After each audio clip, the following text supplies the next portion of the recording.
Hello. Good morning, everyone. Welcome to another episode of Banner and Backbone with Centered America presenting Centering the American Discussion. Today's episode 6, y'all.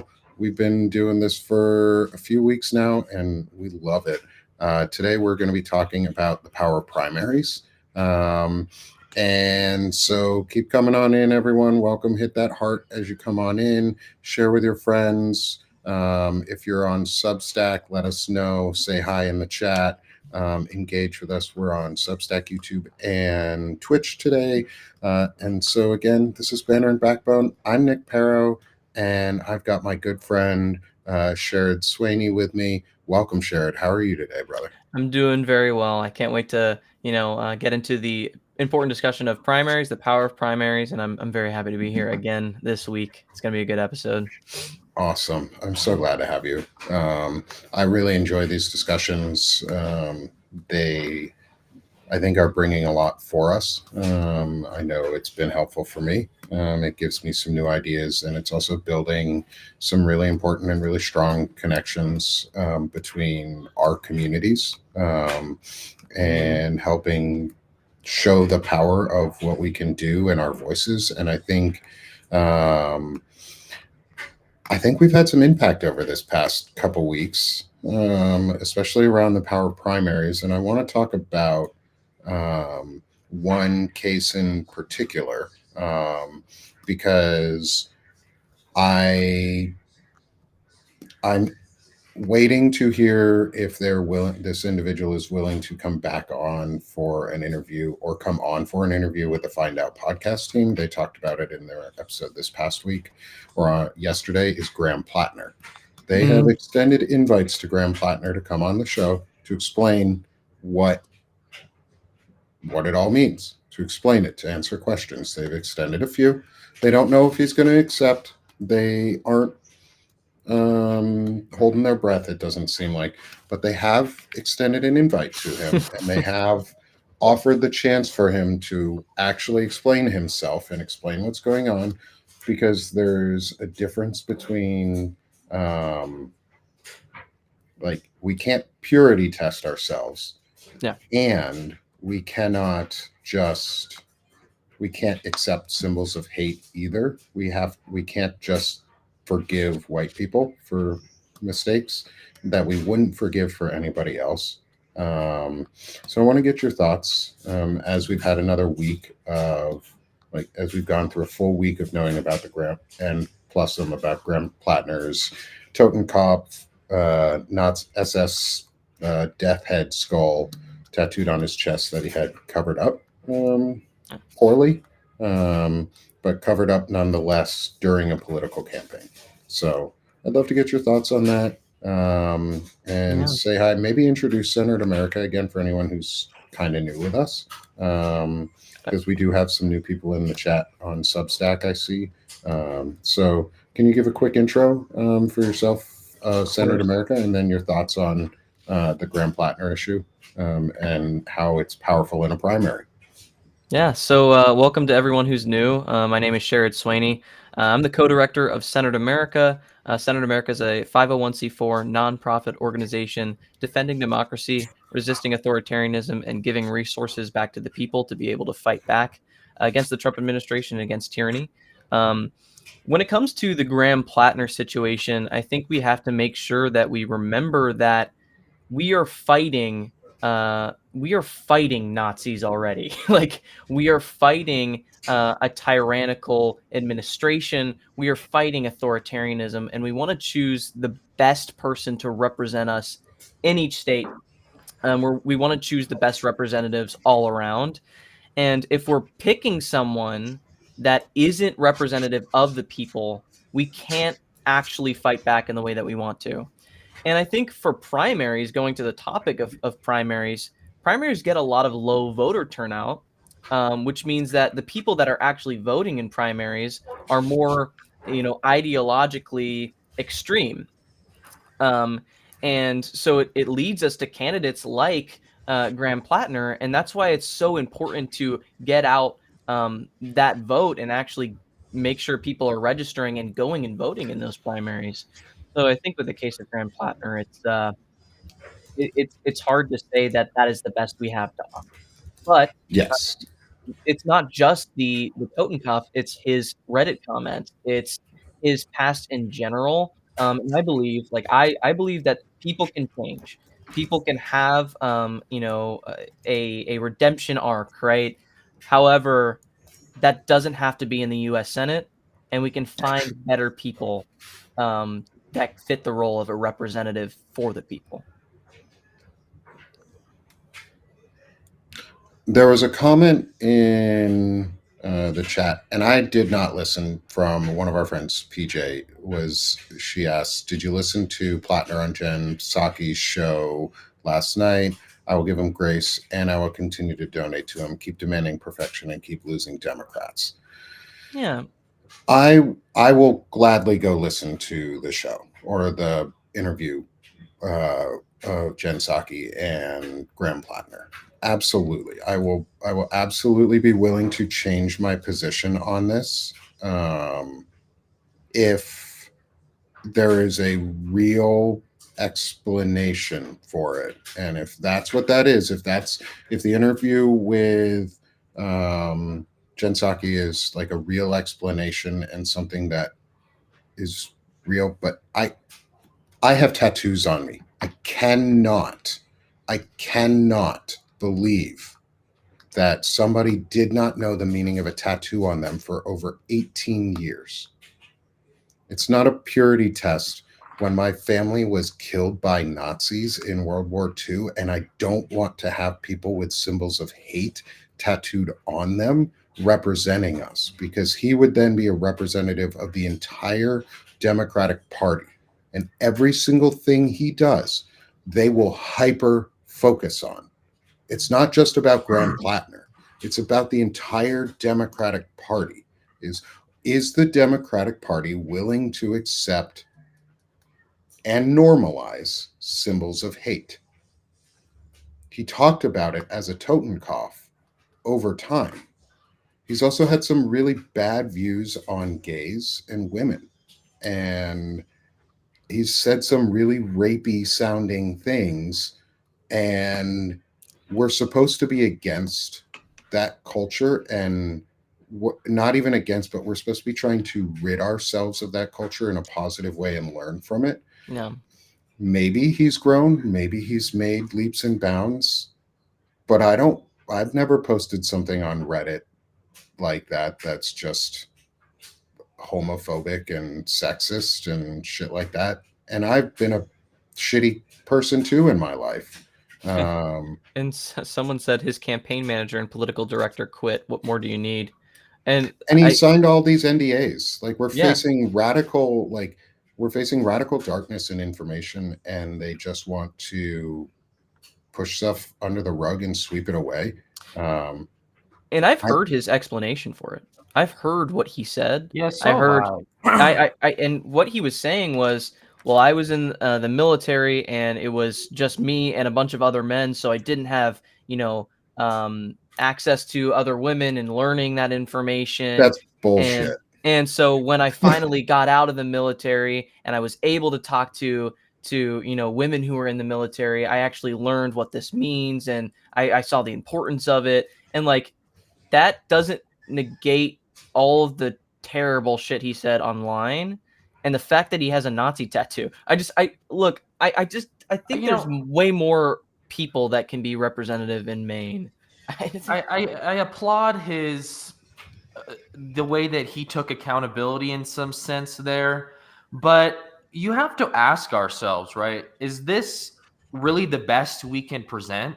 And would you excuse this behavior and these excuses for what he's done with his body um, for yourself, right? A lot of this is, at least from my perspective, if I were to see somebody like that, or if I were to have a friend like that, and their excuse was for getting a Nazi tattoo, oh, I just didn't know, I was around a bunch of guys, I'd be like, okay, that's not a reason to do that, right? That is just showing your ignorance and stupidity. Yeah. And Yeah.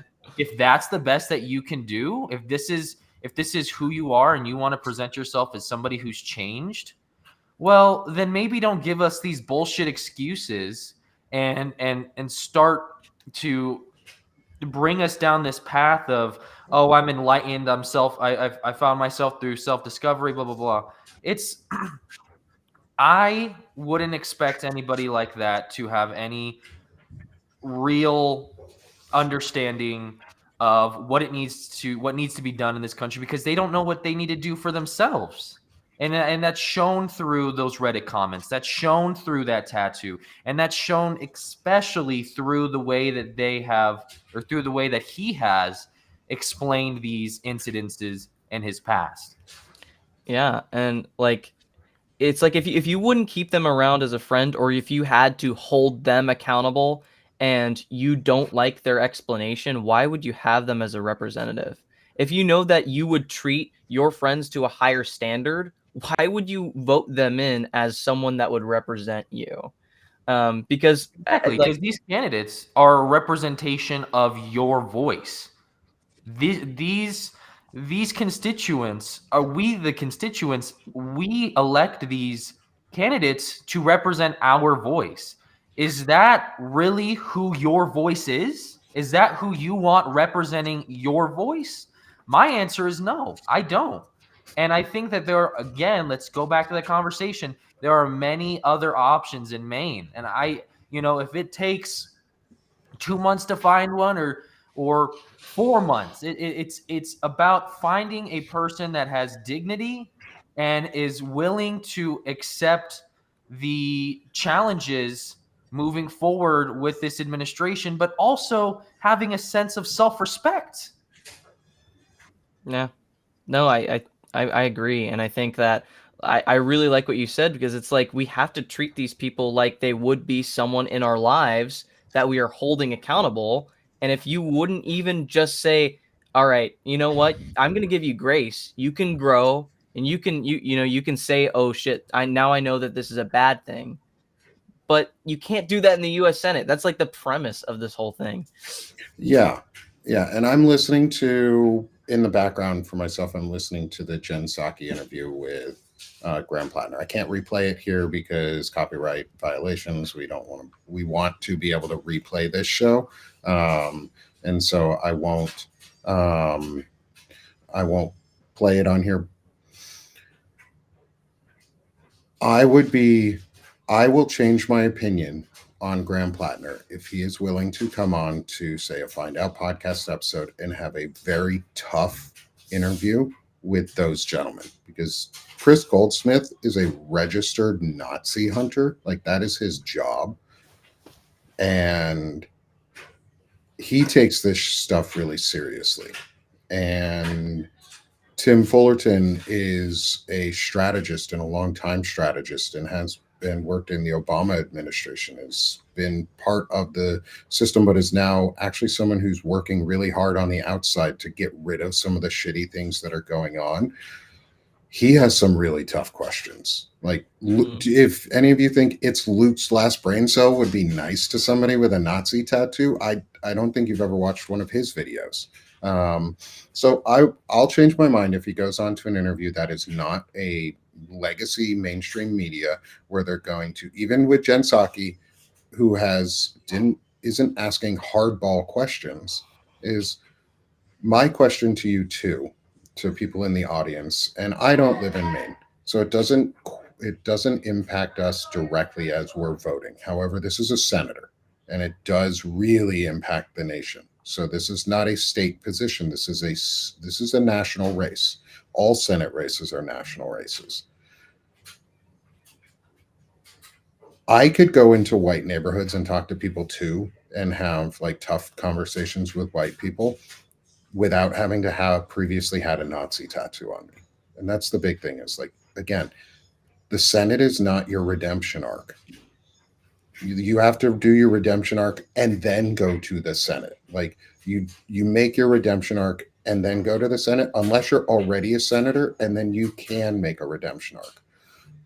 I'm not saying that there's anybody else right now that I would actively encourage people to vote for in Maine. I looked into Jordan Wood, his campaign a little bit, and I've gotten some information back about like where he gets some of his funding and who's some of the folks who've endorsed him. And I don't actively endorse any candidate in Maine. I'll say that.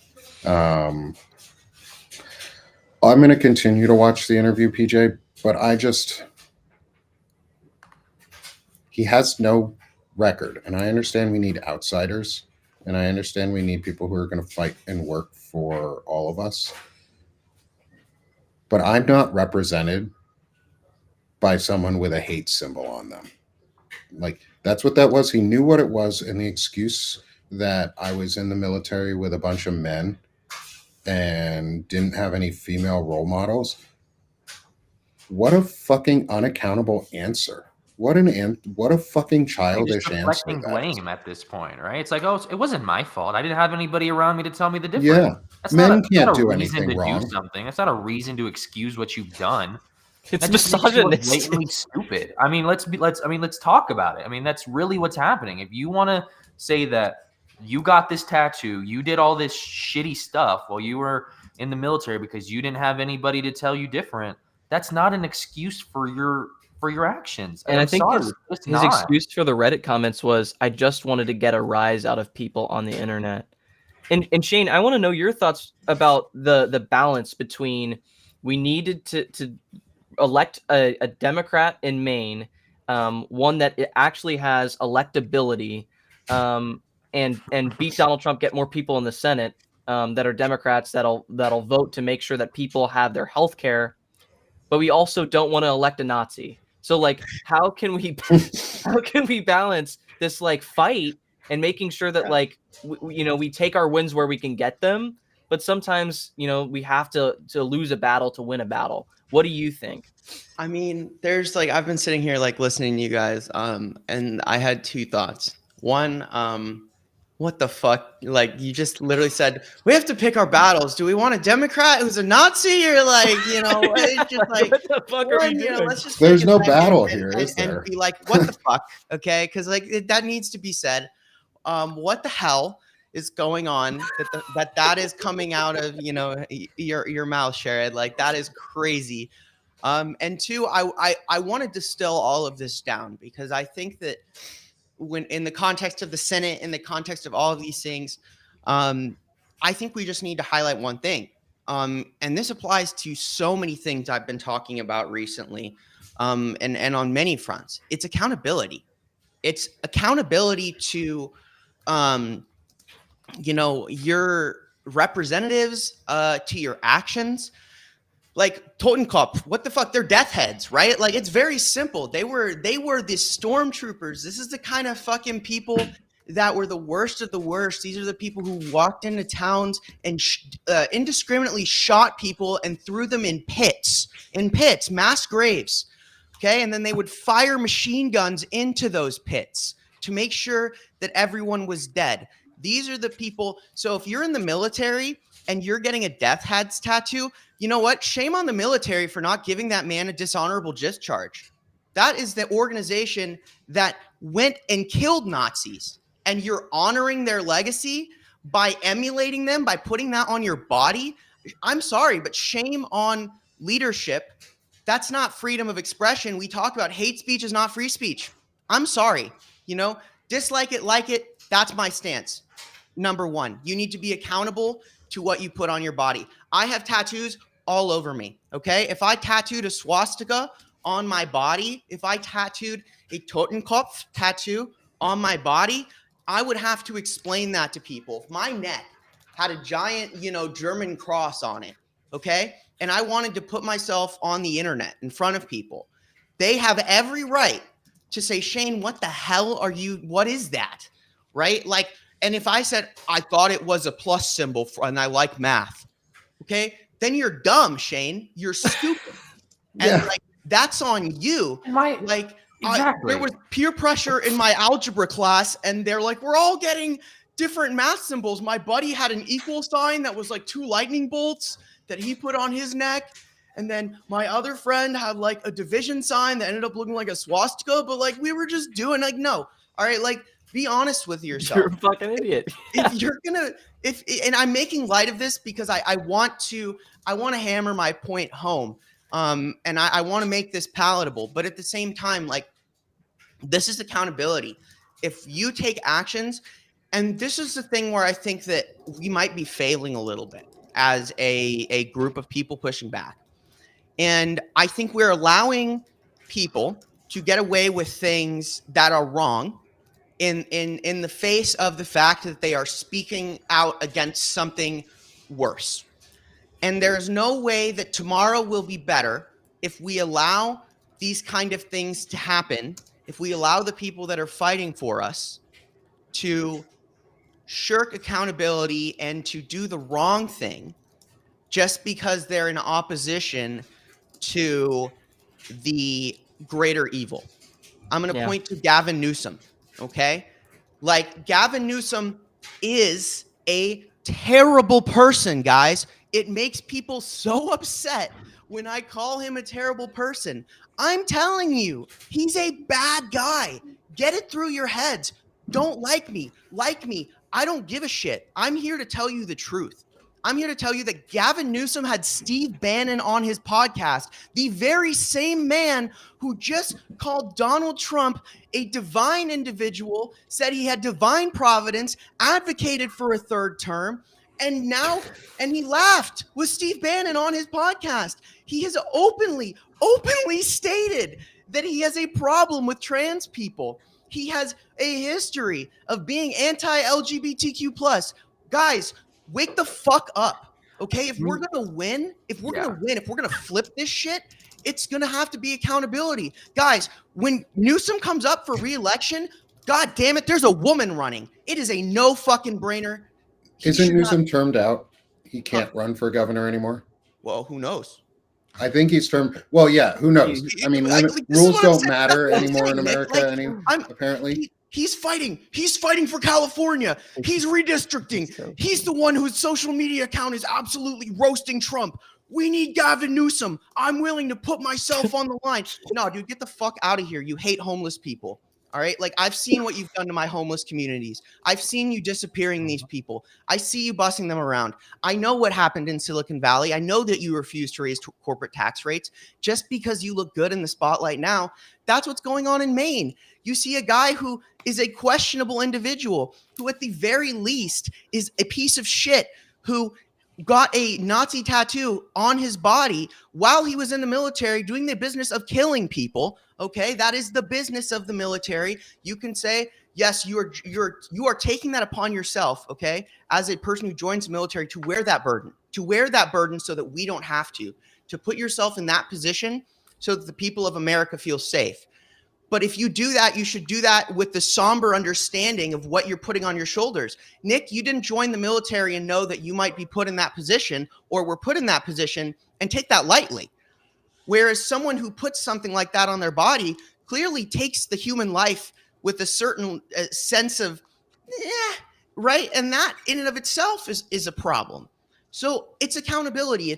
We cannot choose people that are choosing to be unaccountable, because if they are willing to be that way today, you can believe, and we should have to believe and understand, they will be that way tomorrow. They will be that way in office.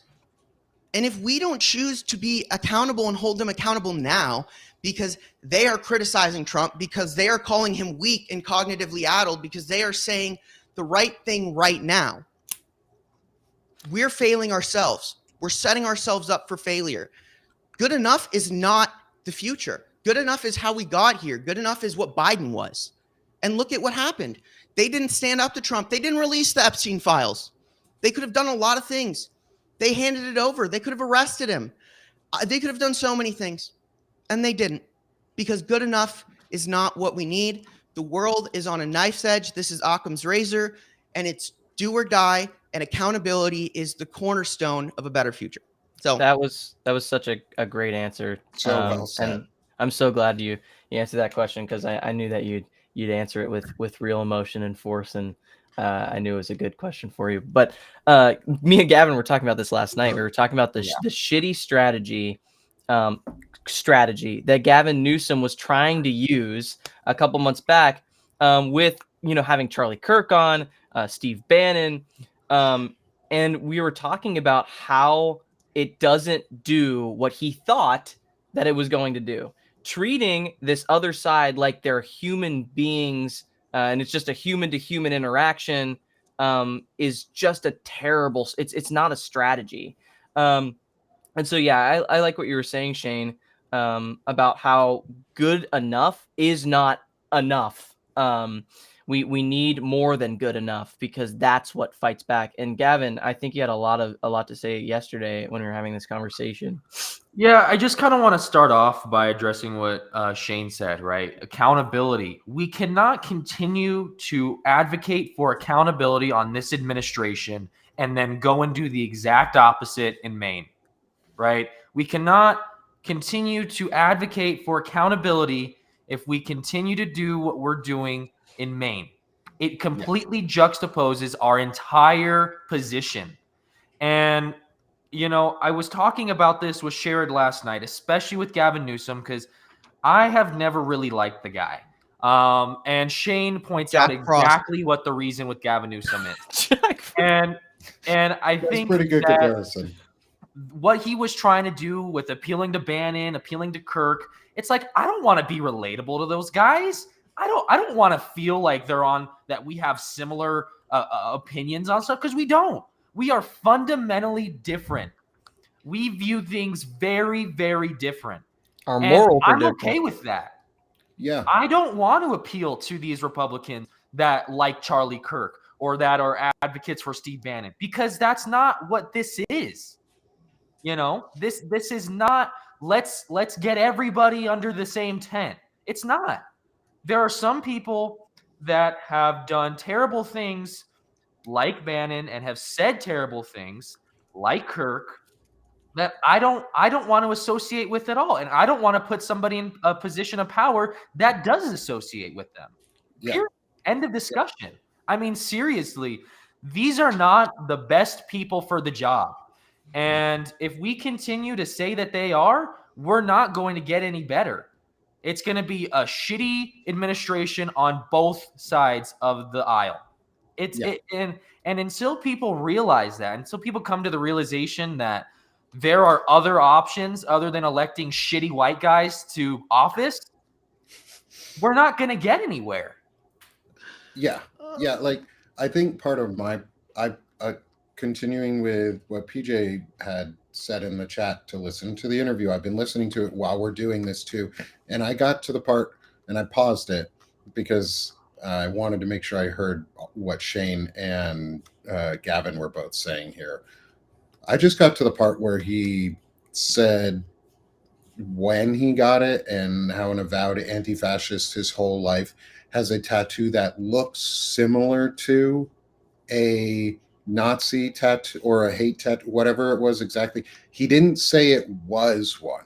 He did not take any accountability that it was a Nazi tattoo. He said it looked similar and people are making too big of a deal of it, and it's just the machine pushing back. I'm not the fucking machine. I rage against the machine. I've literally listened to Rage Against the Machine and took their lessons to heart as a kid. Like, this is not fucking child's play. Like, this is our Senate. This is the most gerrymandered system we have in our country that props up rich old white men. Why are we going to elect another white man to this position when he has a fucking Nazi symbol on him and he refuses to admit that it was even a Nazi symbol? He just said it looked like. No, fucker, it was one. You got it in Romania. You got it at a place where you had to go and find out get someone who was not in America to do it, because in America they don't do symbols like that normally. It's illegal at most tattoo shops to do that. In Germany, where he was near, Was it Croatia? Wherever he got it in Europe, he got it somewhere in a pro-Nazi tattoo shop. And the person who tattooed him knew what they were doing when they put that on him. And the excuse of, oh, it was just a bunch of Marines and we didn't know anybody better, nobody was curious. Shut the fuck up. Don't insult the Marine Corps like that. I That's what I'm know saying, Marines. dude. I know That's a Marine Marines who are intellectually curious and amazing individuals. Don't insult the whole fucking Marine Corps just because you are intellectually uncurious and stunted and think it's okay Holy shit! to Yeah. have a fucking Nazi tattoo on you. You literally insulted from the entire Marine Corps by saying, "Oh, we're just a bunch of dumb grunts." No, you're fucking not. The Marine Corps has some of the smartest people in our military. They're the most lethal force we have. They're the first in, last out. That is what they do. They're incredibly good at their job. And if you don't think the best of the best in the Marine Corps are intellectually curious, you're fucking dumb because they want to learn. They learn new things all the fucking time. That's how they keep ahead of everybody else. That's why Marines are smarter than most branches of the military. But we don't ever talk about that because, oh, they're dumb grunts. Oh, they're dumb Marines. No, they're fucking not. And Graham Plattner, don't fucking insult the entire Marine Corps by calling them dumb. Like, that's what you just did. You took zero accountability and said a bunch of men can never be held accountable because we're never intellectually curious enough. Bullshit. Bullshit. I held my fraternity brothers in college accountable. When I was a college student, I was in a fraternity and I held my brothers accountable there. And then I went into the Army and held my friends accountable there. So shut the fuck up. Stop insulting our entire services, our entire armed services, just because you're too intellectually lazy to look up what a fucking tattoo is on your body. I have a Jewish Star of David on my fucking forearm for a reason, because that's where they put the Holocaust numbers. And because I have something already there, they can never put it there on me. So fuck you, Graham Plattner. Your excuse is not okay. You should drop out, and the Mainers should demand better for themselves because they deserve better, because you don't need to be represented by a Nazi. And how are we going to then be able to call out Pete Hegseth for his Crusader and Nazi tattoos and white supremacist tattoos if we allow someone in our own party to have that tattoo? Yeah, this is the year of the dark horse. Okay, like let's like, False you know what? flags. If you look at somebody, I'm serious. Like if you have any inkling of like, you know what, I could run. Guess what? I'm telling you, okay? Like I'm sure everyone here at least has seen the play Hamilton. All right, like that we all. But I think of No, I think of the good, part watch it. where, you know, like Aaron Burr, he wins a seat in the Senate, right? And he's like, I've been going door to door, and I'm just go if you want to. The guy or gal who goes door to door and wins off of that, who doesn't take PAC money, the AOC is the person who wins. If they take a single fucking dollar from anybody, you don't want them, because that's the problem. Guess what? If you do this shit grassroots, if you really do it grassroots, you win. I'm telling you. I'm telling you. What? Guess what? Find a freaking 18-year-old who has grown up saturated in social media. Have them run your social media campaign. Have them decimate the algorithm because they lived in it. They're steeped in it. They'll do it for free. Okay? Find one. Find one. Run your campaign. Do it grassroots. Dark horse the fuck out of this. The primaries are coming. Guess what? If the DNC freaking endorses them, they won't endorse Zoran Mamdani. We don't want them. We don't want a DNC endorsement, because guess the fuck what? They won't endorse Zoran Mamdani. He's going to win. He's going to win. And guess what? The DNC wouldn't endorse him. We want a Zoran Mamdani everywhere. We have to break the two-party hold. It has to be destroyed.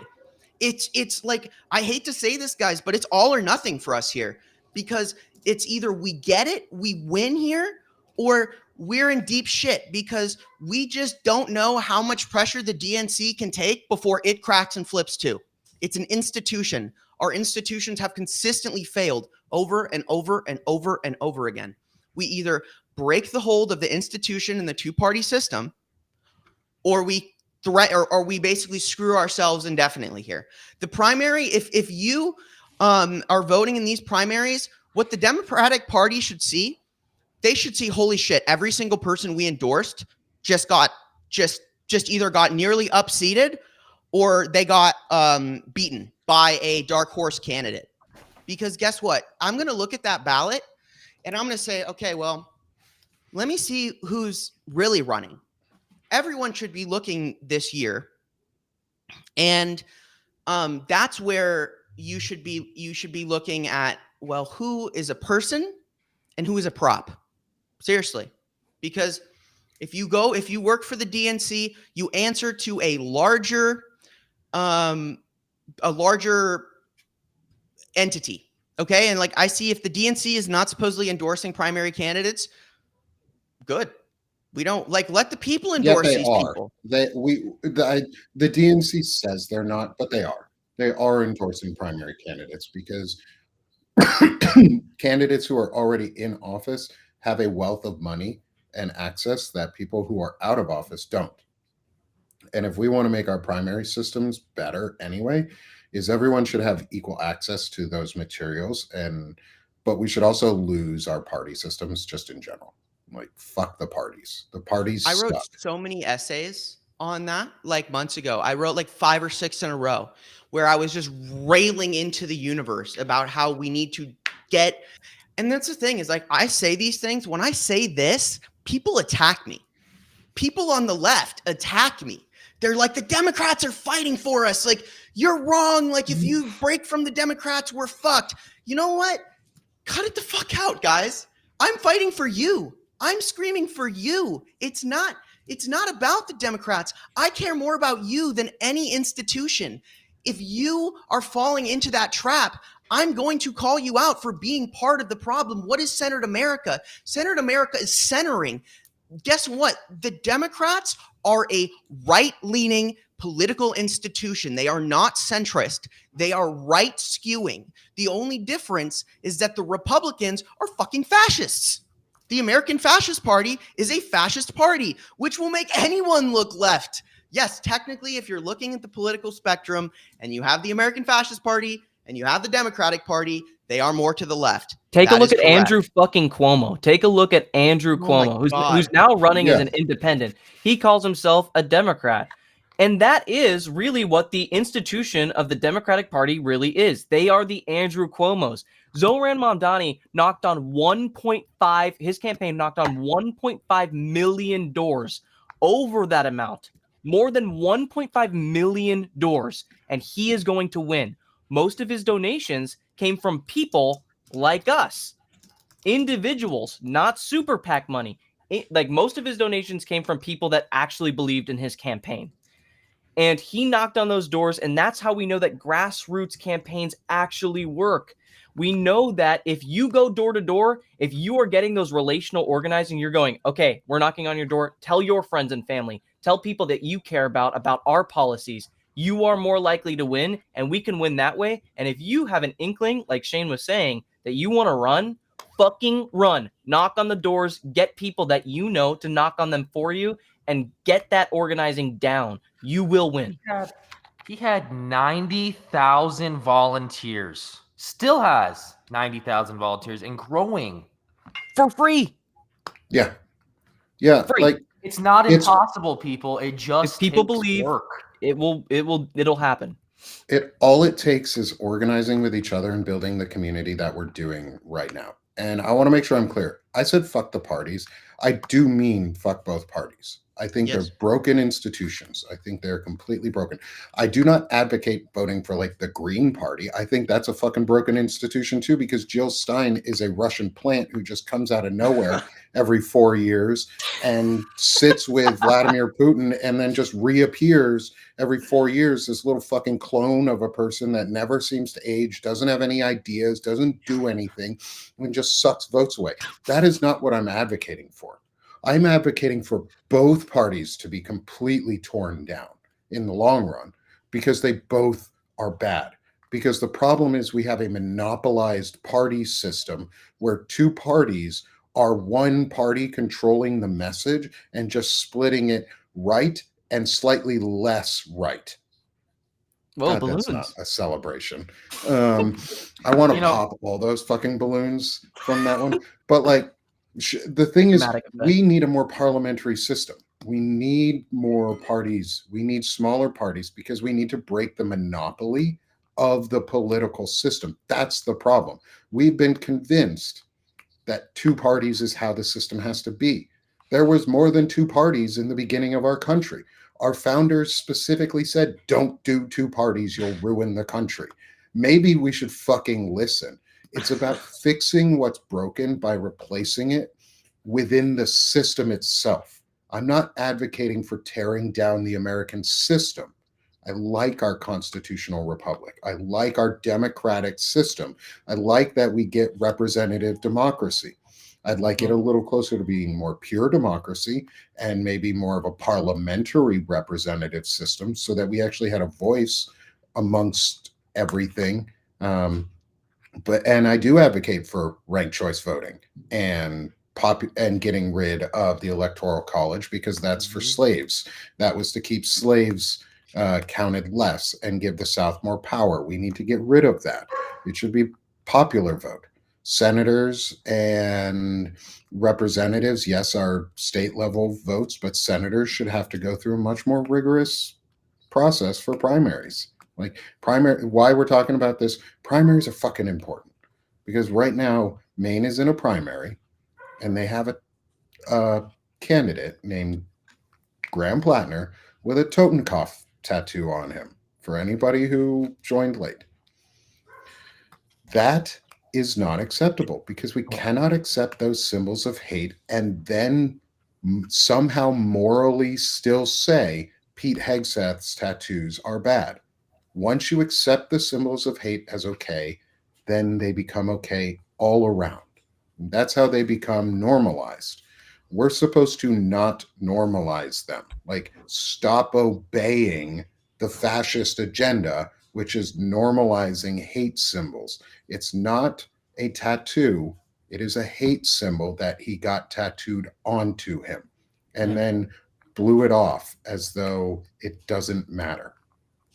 Yeah, I want to add something really quick because, like, and I know this stands like if you, like, I want to go back to people. If you're just a person running, okay, even me, I have a presence in 65 countries and all 50 states in this country, okay, which means that if you want to run anywhere, message me, message Senator America, message Nick. We will bring Message you Banner here. and We will Backbone. give you a fucking platform, Banner and Backbone. We will We do can this endorse for the you. hell out of you. Like, we will endorse the fuck out of you because if you're willing to sit down with me or Nick or these guys, you know I'm going to give you a hard time. You know I'm going to give you a hard time. If you can hang, I will endorse the fuck out of you. I will scream your name from the mountaintop. Oh, fuck yeah. And I will be your friend. I will be your friend. I will endorse you as a person. We will not as a contact people candidate. for you. And I we'll reach out for you I will and help call you. on my firebrands to get out and knock on doors for you, and they will do it. They will do it because they care. All of the people at Senator America, they will do it for free because they care. It is a simple matter of where we're at right now. Is it's you can do it. The idea that you can't do it for free. Zoran Mamdani did it for free. Yeah. People like, you know what? You can do it for free. The whole point of a democracy is you need people. You don't need money. The entire illusion of America, of all of this, is that you need money to do anything. It's a fucking lie.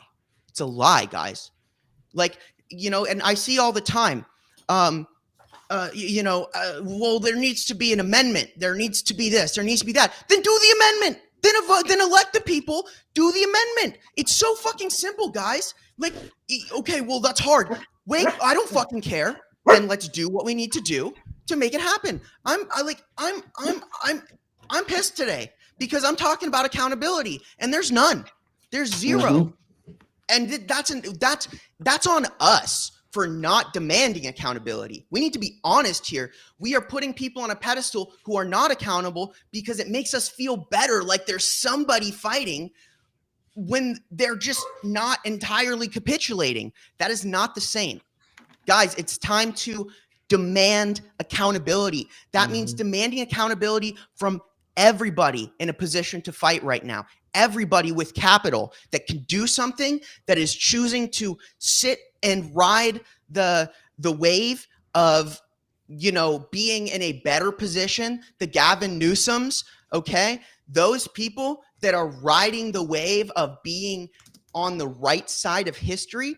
No, let's define what the right side of history is for a second. The right side of history is being in opposition to entrenched institutions that have contributed to the oppression and forced poverty of the American people, the stripping of healthcare, the stripping of the pursuit of happiness, the stripping of the ability of people to have economic mobility and just live a life that is not a miserable 9 to 5, getting up every day, commuting, working 40 hours for nothing, to not own a home, to not support their family, to come home and still not make ends meet, and then have to go and work another 8 hours overnight. To the fathers and the mothers and all of the people who are suffering every day, suffering, the people who contributed to Social Security their entire lives, who are now trying to pinch pennies, and to the Social Security Administration that is raising their benefits to, it's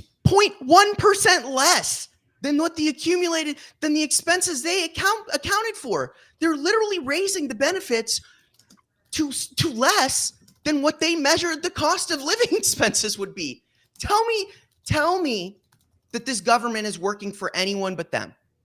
And then realize that the Democrats and all of them, they are not calling out these things that we are calling out every day. Yeah. And they're not even calling out the Epstein files every 5 minutes. It's just, there you go. I'm fired up today. Sorry, guys. There's an organization we know that's larger, that's a very big media network, that could have and could be paying, because if they don't want to do legal work, that's fine. But they could be paying a reporter or 10 to stand outside the White House or the Capitol building and do these things and read parts of Project 2025 and say, this is what they're doing. Here's how it's happening. Blah, step by step by step by step by step. But they are refusing to do that right now. There's no reason why this large media organization could not be doing that. That's media, is providing local on-the-ground coverage, is paying for reporters to report on the news as though you were local reporters. Stop encouraging people to just go do it. And how about you guys pay them to do it? Like, that's kind of what your job is to get more news out there. Yeah. And yeah, go ahead, Sharon. So we started Centered America with the idea that we wanted to reform the Democratic Party's messaging because we believe that social democratic policies are actually centered. That is what being centered is, and the Democratic Party is way more right than we think, than they want us to think. And being centered really is for the people. It's social democratic policies. You have watched us now. All of us for the last 6 weeks. We've been doing this live. You've got to know us at Centered America. Of course, Banner and Backbone and Shane, the Firebrand Project, and we have an idea to make our base a little bit larger, wider, and to make sure that people who want to run, for example, have a bigger community and have better resources. And so we're going to introduce to you something, and Nick and Shane and Gavin can talk about it as well, where we are sharing our subscriber base to make a bigger impact. I think that it's important for all of us to come together into one community and to multiple communities. And if we can make sure that all of you are here with us, standing with us, I think we can make a larger impact and keep this fight going. So what do you think about that, Nick? I think it's a great idea. You and I have been talking about this idea a little bit behind the scenes and how we could, and I've also been hearing about this from other folks on lives, like Marlon Weems talks about it, or talked similar about it the other day with Lawrence Winterman, I think it was, where he was talking. No, it was with Stephanie Wilson, where they were talking about like he's reached out to big platforms and um, nobody gets back to him because he doesn't have a big enough base or whatever, what have you. And if we can't get the biggest base for free from like Substack, because Substack does pay some people to actually come over here and they give them a really big support network, and it's fucked up because it's only the big folks that they do it, because that's how they really make their money. It's not off of us. But we need to come together to support each other. So we got a chat or a question in the comment was, how do you get in touch with us about this? And the idea is we're going to make it very, very obvious and transparent what we're doing. That's why we're bringing it up here, and we want your feedback in this chat, on the comments, in a DM. If you feel, if you want to be private, there will be an opt-out, so that if you don't want to be shared, it would be a basic reciprocal or circular sharing between ourselves. Just these two platforms right now at first would be Banner and Backbone in Centered America, and that would really boost both of us. It would give y'all all of our content, and it wouldn't be adding you as paid subscribers. Say if you're paid on Centered America, you would not immediately become a paid subscriber on Banner and Backbone, and you would not have to get automatically charged.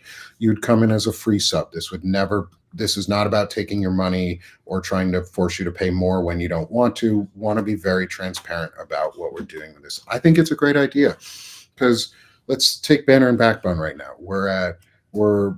Yesterday we hit a cool number, which was 2,345. So we're on our way to 2,500 subs. We're in 49 of the states. Wyoming, you guys still are hanging on, not coming in yet, but we're in 39 countries too. Some of those obviously are Spanish countries or Spanish profiles, but we do have a lot of friends in Canada, around the US. Like, this would immediately allow us to boost these messages. And like Sherrod said, if you're running for something or you want to run for something, and like Shane said, come on this platform, DM me, DM us. Like, if you are actively running for a campaign or planning to run for a campaign and you signed up and registered and you're getting ready, like a lot of registrations in some areas are coming due here soon. If you're in and you're signing up and you're ready to run, we will platform you. Like, I will gladly come on. And as Shane said, you know us, we're not going to be easy. You know, I'm not going to be easy. I don't hold back. I'm pretty blunt. But if you come on and you're able to answer our questions and you're able to impress our audience, because it's not just about us, it's about audience feedback, this would allow us to actually platform good candidates and get their message out there for free. And that's what we can offer candidates very quickly, is free platforms for people across the country. And so I think it's great. I think it would help encourage organization and collaboration across the board, and maybe help us encourage that type of sharing between other platforms and other groups, so that we could all build together. So I love it. And I think, we all have very distinct traits in what we're doing to fight back. Right now, Centered America, we just hit 10,000 subscribers. We're read in all 50 states and 72 countries. And we do believe in sharing that with Banner and Backbone, and then helping each other out. I want us all to write for each other. I want us all to report for each other. I want us all really collaborating. Of course, keeping each other's publications separate, but really helping each other and collaborating in a more substantial way. And so that's why I think that this subscriber sharing, where we're combining our bases, is so important. Gavin, what are you going to say? I was just going to say, speaking of helping people out, we had a very successful first round of fundraising for veterans. And I'm glad to say that the shirts are going to be delivered today. We're going to get them ready for shipping and hopefully have them by mid-November in your guys' hands. So we're super excited about that. And honestly, I couldn't be happier with the outcome of this fundraiser. We've been able to do so much so far, and That's an update I haven't I heard always yet. like to say, our first fundraisers are our smallest, and every single one after is just going to get bigger and bigger thanks to our community here, and all of you guys tuning in right now. Yeah. Shane, I definitely want your opinion on this. I want to comment on one question from a friend in the chat, Thunder Pussy. Also, I like your name. You've got the best name. And it is the Thundercats symbol, I think it is on there, which makes it even better. So rock on Thunder Pussy. You're a freaking hero. But your question was, why don't you run for office, Nick? You have the character and no doubt highly intelligent. I appreciate that. I have considered it, but I can't because I'm in the middle of moving within my state, and I won't live in the district long enough to actually be able to run for an office.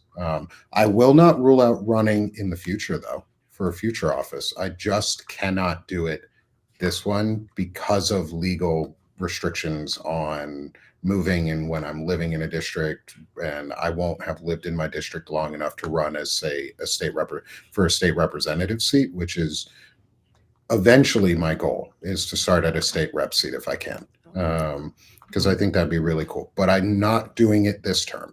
But there are candidates in Arkansas who are running all over the place, and the Arkansas Democratic Party. This is why we talk about local stuff so much. Is local parties are very different from the national party. The Arkansas State Party gets very, very, very little funding or attention, if any, from the national party. Yet we picked up a seat in the Arkansas State House last term. We picked up a seat. The first time in like 22 years or some shit, we've picked up a fucking seat. And we did it. We're closer to breaking the Republican supermajority in Arkansas. When I can run, not this term, but the next one, if I can help get my district another Democratic, I guess, Democrat or whatever I want to call myself at that point, is a constitutionalist then maybe we can have more. Appreciate the question. And because I've also been accused of using this platform to launch a political campaign. There was someone who wanted to accuse me of that and say I was going to violate Substack's terms of agreements and yada, yada, yada. And also, I'm not doing that. If I was going to do that, I would start a publication that would be called Nick for Arkansas, and it would be specifically a political campaign publication where I could accept donations outside of Substack, where it would always be free, and then the donations would have to go through the campaign itself specifically. Yeah. I thought about it. You can tell I've thought about it, but I'm not going to run this term, just so everyone knows. We'll clear that up. But I do encourage people to highly, because state parties are doing well. We just need to wipe away the national parties and turn them into something smaller so that we don't have like a two-party monopoly. Yeah, I've been working with Run for Something, the organization, to actually kickstart me working to get to office in the future. I'm also thinking about running for state legislature. I know Gavin has been me and Gavin have been talking about possible running. Shane, can you run? Like, are you of age to run? I mean, I think I could. I'm 25, so I could run. But you could run. Here's my thing on running. I've thought about this, and to be honest with you, I think I'm more impactful doing what I'm doing now than what it would be if I were to run. Because the reality is, if I was in office, I would only be able to impact my district or, my one vote, and I could get in front of people, sure. But I wouldn't be able to do what I do every day. I wouldn't be able to bring people the Firebrand Report. I wouldn't be able to write about the things I care about. I wouldn't be able to do these shows. Where I think the place I need to be right now, why the Firebrand Report has been so successful, like for those of you guys who haven't seen it, is we went from starting like 2 weeks ago, okay, with like 30 people per show. We're well over 100 consistently every time. I think you had like 200 yesterday. We're getting to a point where, and why I ask myself, like, what am I doing that is so successful? And the truth is that we are provided news, but we're not provided context. What we need more than anything in the world right now is news with context, with implications. So I'm trying to spread that idea. Whereas if you give a headline, it's more than just the headline, it's the context that can come with it. And, if you guys want at Centered America, if you wanted to send over your reports and like have me do like a weekly column where I do implications on each of these headlines, Heck yeah. that is something I'd be happy to do. Because what is Oh, my yeah. passion? It's Heck putting yeah. together the picture. You can throw the headlines out all day long. There's a fucking master plan, guys. It is all a conspiracy. I'm not a conspiracy theorist. I'm a realist. I am taking the pieces they give us because they are fucking so audacious. They think they're the smartest motherfuckers in the world. Like, where we got it. No, I know what your mineral deals mean. I know what your deal in Japan just told us. I'm watching, and we all need to be watching. And if I can help spread that idea, then that's where I need to be right now. Now, in the future, if I see that change in media, if I see that shift, I would be willing to consider that. And I thought about that. But like to their point, like I think, Sherrod and Gavin and Nick, I think each and every one of you would be exceptional leaders. I think we need more leaders like you. I think the age of, Congress, I think there should be an age cap to be in Congress. I think once you hit 65, you need to get out because Congress is for the people. If you're eligible for retirement benefits, you shouldn't be in Congress because the government's already taken care of you. I'm sorry. Like, we don't need Congress to take care of you if you're getting retirement benefits. Like, holy shit. I don't care. Like, term limits?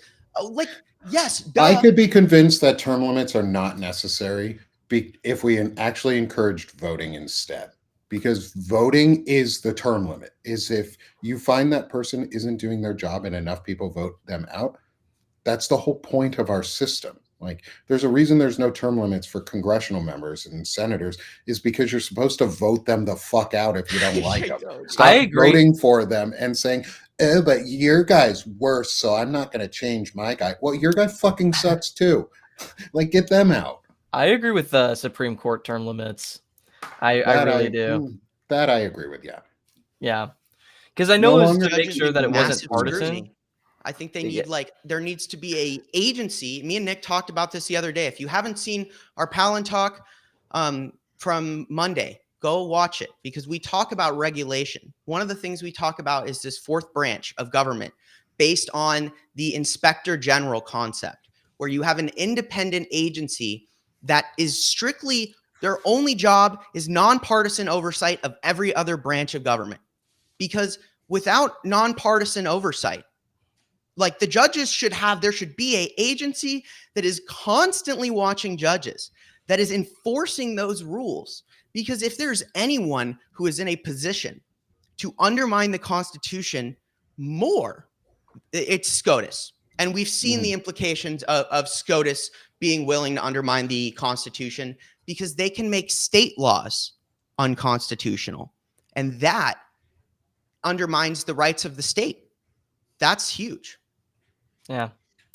And I know, Supreme Court was made to not be partisan, and that's why there's no term limits. It's so they can actually have an unbiased way of doing it. But that's not the case anymore. There's so much technology. All of these people have opinions. They're elected by a president. Like, we have a majority conservative Supreme Court. It is not the same way it used to be. The Supreme Court needs term limits because if they don't, we're just going to have a decisions that are only partisan, which is not the way it was supposed to be. Yeah, exactly. And so we're just over the top of the hour. Yeah. I want to make sure we do our final quick bit here of close everybody out, give everybody a chance to promote our channels and what we do. I know all know who we are and what we do, but it's important to share this so everybody can become supporters with each of us. And so I'll start off here real quick just with Banner and Backbone. Come support the network. Come support Banner and Backbone. We are rapidly growing. We are, like we said, we're in 49 of the states. Wyoming, please, someone from Wyoming come join us. Like, we'd love to have y'all on board too. You deserve Banner and Backbone just like everybody else. Free and paid subs are always appreciated. Free subs are incredible. We just need as many of y'all as possible, because then we can get the word out. Then we can do candidate interviews. Then we can get people on and platform them and give them the tools that they need to be successful too. And some of those people may be y'all and should be y'all. You guys are consistently here. Let's step in, y'all. Come on. Be the change you want to be. And that's what Banner and Backbone is. It's your free entry point. And if you want paid entry point into civics, but it's your free entry point to share and get information. And we don't ever paywall anything here. We never will, because access to knowledge and information is powerful, and it is power. So Shane, I'm going to throw it over to you. Then I'm going to give it over to Sherrod and Gavin, and I'll close out. Actually, I'll do mine, and then I'll give it to Sherrod and Gavin, and we can close out after our two friends over at Centered America. For y'all, I'm Nick Perro. Come join me at Sick of This Shit Publications. That's my main home. I center more on illness and chronic illness discussions and the impacts of mental health. It's a bit of a masculinity show and reimagining masculinity in general, as well as facing chronic illness, artistic work, poetry, things like that. Please join me there, free and paid. I'm doing a 50% off sale until the end of October. And so any support there helps me on both, and it allows me to stay here full time and actually get all this stuff out for y'all. So thank you. And Shane, I'll hand it over to you, and then Gavin and Sherrod. For sure. So obviously, I've been screaming a lot, so you probably looked at my name. I'm Shane Urich, the founder of the Firebrand Project. I'm a 25-year-old guy who, like, a lot of people, was facing the desperation, feeling hopeless, and I said, I'm going to get on here and I'm going to share my voice. And my goal is stated is to change the national dialogue. It's to challenge the common consensus, what's acceptable. It's what firebrands do. It's the very definition of a firebrand. It's to speak out against a system and promote change. What do I do now? Obviously, the Firebrand Project has evolved as time. And I think right now what I do and what I offer is I do a lot of lives now. I do a daily news report, which is like I kind of said earlier, an analysis with 3 key topics where I help kind of put together implications of certain headlines. I do a lot of really cool shows now with different people. There's the longstanding and original Palin Talk with Nick Perro every Monday. I have a show coming up here in an hour with Canadian composer John Oliver. It's the first official premiere of this show, The Dialogue. We're going to be talking about the Universal Declaration of Human Rights. So if you're able to check that out, I highly recommend it. And I'm just here pushing to change the dialogue and to be loud and to really call out the BS. Like, let's change that and grow a community of people who are firebrands, and I think we're doing that. So if you want to support me and the Firebrand Project, you can go ahead, scan that QR code, go on over there, become a free subscriber. If you become a paid subscriber, that's one of the things that, like Nick said, is very helpful for us. It helps us grow for a multitude of reasons, whether it puts us on leaderboards, on Substack, where, bestsellers, growing, rising, etc. Those things are very helpful. But I always say, I know it's hard right now. So the most important thing you can do regardless is become a free subscriber, like, share, restack, and comment on everything, because that is where, and most importantly, take what we talked about today, take it to the dinner table, take it to the library, take it to the bus stop, take it to book club and talk about it, because that is the real core of change, is what we do when we talk to each other. So I hope you find your way over to support me, to support Nick, to support Centered America. And I'm going to drop off here, guys, because I got to get ready for the next show. But I'm glad I was able to catch y'all, and I look forward to seeing you guys in a couple hours for another really big live stream. Oh yeah, coming up as I'll well. talk about that. I'll talk about that later. Thanks, Shane. Yeah. Appreciate you. All right, and pass it over to Gavin and Sherrod. You want to do it this time, Sherrod? No, I'm gonna let you do it.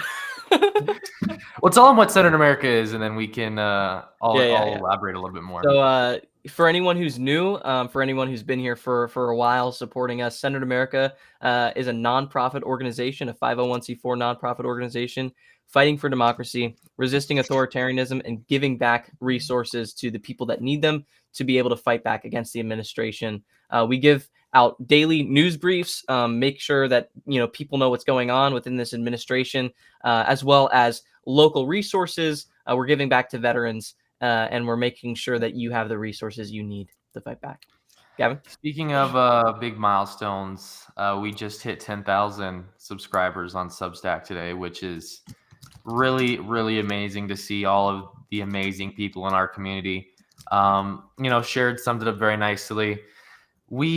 I'd like to add, with how we are helping people, I just want to reiterate, we just got in the shirts from the fundraiser that we have been working on tirelessly for the past couple of weeks here now. We're super excited to get those ready to go, get the final touches, and then ship them out to you guys in our amazing community. But yeah, we are just so grateful for it's such a great day for Centered America. It's such a great day for everybody in the community, everybody who's watching right now. I extend my gratitude to you from Centered America. Robin says buttons and pins, please. Oh, definitely. We stay tuned, Robin. We have a bunch of stuff in the pipeline there, ready to be announced in just a few days. So stay tuned. That's awesome. I love all the work you guys are doing. Thank you so much. Thank you, Nick. Yeah, and thanks for coming on every week. I love this show. It's been great to get to know you guys. And as Shane alluded to, we have another show this afternoon. I will just quickly plug it. So join us this afternoon at 5 p.m. Eastern. It'll be myself, Shane Urich, Melissa Corrigan, assuming she's able to make it today, Sherrod Swaney, Gavin Favor. I got your name right this time, I think. Both of ours. And we're going to be joined by some really big guests. We are going to be joined tonight by Dean Blundell, Zev Shalev, and Lev Parnas. And we're going to be doing a discussion on how we can actually make real impact and where we can focus our efforts locally and organize and pressure current political candidates and current politicians, and who is weak and how can we get them to do what we need through social pressure rather than threats of violence, and what we can do as civilians and citizens to do our civic duty and save this country. So please join us at 5 p.m. Eastern. It's going to be a freaking incredible show. It'll be the second time I've spoken to Lev. I've spoken to Dean and Zev quite a few times now. And you all know Lev Parnas, and it's going to be incredible to get to talk to him. So thank you guys. Thank you everyone for joining us today. That was our quick plug for this afternoon show. And we will be back next week on Wednesday at 11 a.m. Eastern time, as always, for episode 7. Next week, we're going to be welcoming on Evan Fields from the Lincoln Square. He was sick today, so he couldn't make it, but he's going to join us next week for another discussion. So look forward to having him. Look forward to seeing y'all. Everyone in the audience, thank you guys both for being here. And stay strong, everyone. Sign Shane's petition for on Move On to end the shutdown and restore representative democracy and remove Speaker Johnson, because that is something that can be done. We can petition to get Speaker Johnson removed, and we can make that happen as citizens if we put enough pressure. So sign Shane's petition, go to Run for Something, that side of my head. Runforsomething.net. And have a great day, everyone. We'll talk to you all again soon. Thanks for joining. See you guys later. We'll see you next week. Thanks, Nick. Thanks, guys.